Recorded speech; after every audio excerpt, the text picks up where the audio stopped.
BJP ఎందుకు spare చేస్తోంది? దీనికి ఆన్సర్ ఉండాలి కదా. పార్లమెంట్లో లగచర్ల పైన తీర్మానం చేస్తామని బీజేపీ నాయకులు అంటున్నారు. అక్బరుద్దీన్ ఓవైసీ వ్యాఖ్యల పైన ఎప్పుడైనా తీర్మానం చేశారా? పార్లమెంట్ పక్క పెట్టి అసెంబ్లీలో చేసినట్టు కూడా గుర్తులేదు నాకు. ఎందుకు చేయకూడదు? పార్లమెంట్లో ఆయన అన్న పార్లమెంట్ సభ్యుడు కదా, మీరు తీర్మానం చేయండి ఖండిస్తూ. మరి లగచర్ల మీద తీర్మానం పార్లమెంటుకు చేయగలిగినప్పుడు ఇంత ఘోరమైన వ్యాఖ్యలు చేసి అక్బరుద్దీన్ ఓవైసీని ఖండిస్తూ పార్లమెంట్లో తీర్మానం చేయండి. ఎందుకు చేయరు?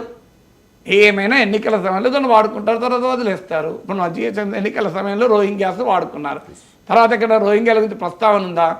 విచిత్రమైన జిహెచ్ఎంసీ టైంలో అసలు హైదరాబాద్లో రోహింగ్యాలు పెద్ద ప్రమాదం అన్నట్టు క్రియేట్ చేశారు.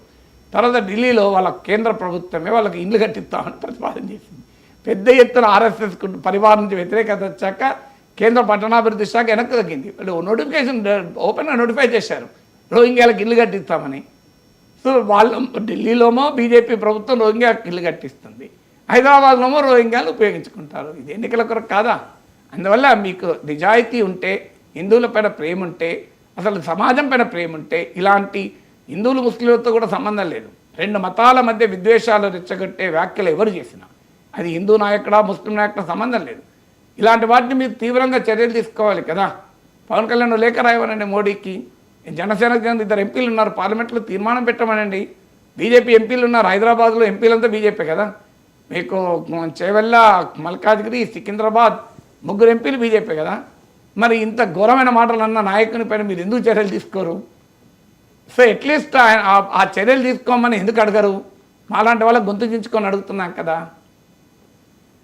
రైట్ సార్, ఎన్నికల ప్రచారంలో చాలామంది రెచ్చగొట్టే ప్రసంగాలు చేస్తూ ఉంటారు.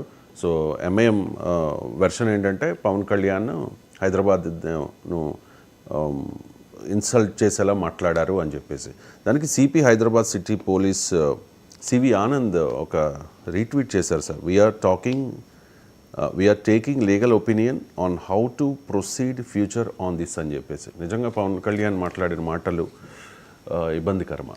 ఇప్పుడు హైదరాబాద్ పోలీసు లీగల్ ఒపీనియన్ తీసుకుంటుంటే నేను ఎట్లా చెప్పగలుగుతాను? అదే సార్, మీరు చూద్దాం హైదరాబాద్ పోలీస్ ఏం తీసుకుంటుందో చూశాక మనం మాట్లాడదాం. ఈ స్టేట్మెంట్తో పవన్ కళ్యాణ్కి ఏదో శిక్షలు పడతాయని అనుకోను. అదేమైనా మతాల మధ్య చిచ్చు పెట్టలేదు కదా.